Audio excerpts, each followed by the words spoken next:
The car I picked up at a garage sale for about $7. It used to work for me before, but for some reason I can't get it up and running. So I'm just going to be doing some mods to this so I can finally get it to work. So I went ahead and purchased one of these things.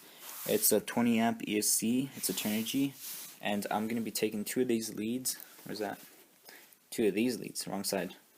And soldering them right onto the motor.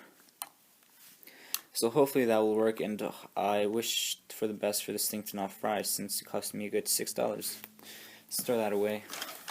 Let's see what else. I also have this high-tech 30-gram servo, and I'm just going to be taking that, flipping the car over, and just mounting it right in there. I'm going to remove the stock servo in there and place this new one, and hopefully this car will turn. Let's see what else. So if everything does go accordingly and it works, I'll be putting first I'll be putting a 2S 2200, and then I'll be putting a 3S 1600, and I'll see the performance difference. Let's see, so let's do some mods to this sweet RC car. So I just took off the shell of this this little plastic cover off the body right here, since I need to take all of this stuff out, and I need to remove the servo. So there we go. So first of all, I'm going to be taking these wire leads off and then soldering them onto my ESC. I'm going to be throwing that away and taking out my servo. That just wants to come out. There we go. I went ahead and removed that little board that was inside that car. As you guys can see, here's the servo, and there's like the control board, and that was just right over here. I also have soldered on my connectors from my motor onto my ESC. I just need to put some electrical tape over them or some heat shrink tubing, and it'll be good. Now the last thing for me to do is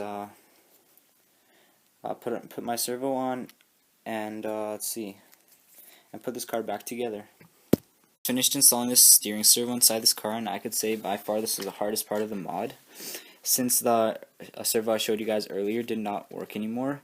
Some of the gears were stripped and I couldn't use it. So instead I had a 9-gram servo laying around. I glued it into the center of that plate with hot glue and reinforced it with a Lego wheel and a little plastic piece. That seems to be pretty sturdy. Hopefully my servo will have enough power to turn. Now all there's left to do is put everything back together again and plug it in.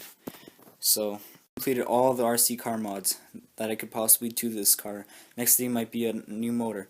So like I said, here's a 9-gram servo. It controls the steering. There you go. I have a ESC motor connected to my ESC 20 amp. That's plugged in through the battery. It's powered by 2S 2200 right now. Let's see what else. I have a photographer receiver right here. That's it for the car. Now I'll show you guys it. So if I want to turn, it's connected to my aileron channel on my photographer remote. As you guys can see, I got some new gimbals for it. It's like, what are these things called? But they're red. I got them from Hobby King. They were like $2. So aileron channel. My steering works alright. Turns pretty well. It doesn't want to turn one way, so who cares? So I'll show you guys the throttle. So right here, I'll put it on my lap. I'll move the throttle stick up, and this thing spins. Pretty cool. That's only on a 2S. So imagine 3S. It's not pretty fast right now, but it's alright. The next thing I did was I removed all the shocks, and I also removed that body that's right there. It was a little plastic cover for everything, and it was pretty heavy. And since I had all this stuff, I wanted to keep it as light as possible so this car goes as fast. Doesn't burn out my ESC or something. So there's the car. Now let's go outside and drive it.